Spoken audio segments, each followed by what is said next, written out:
কথায় বলে বর্ষার আকাশের কোনো ভরসা নেই। ক্যালেন্ডারের পাতায় সময়টা শরৎকাল হলেও আকাশের অবস্থা একদমই বর্ষাকালের মতো। এই রোদ, এই বৃষ্টি। রোদ তা আবার যেন তেন রোদ না, প্রচণ্ড কড়া রোদ। ঘর থেকে বের হলেই মনে হচ্ছে চামড়া পুড়ে যাবে। এই প্রচণ্ড রোদে আমার ছাদের গাছগুলোর কি অবস্থা তাই দেখতে চলে গেলাম ছাদে।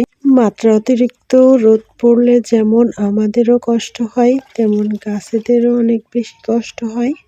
আমার অন্য সব গাছগুলো ঠিক আছে, শুধু যে কাটিং প্লান্টগুলো ছিল সেগুলো একদমই শুকিয়ে গেছে। বেশিরভাগ কাটিং প্লান্টের মাটিগুলো শুকিয়ে গেছে। ইস, দেখে খুব মায়া লাগছে। গাছগুলো হয়তো আর হবে না, তাই আমি পানিতে কিছুক্ষণ চুবিয়ে রাখছি মনের বুঝ দেওয়ার জন্য। যদি হয় তারপর ছায়ায় রেখে দিচ্ছি।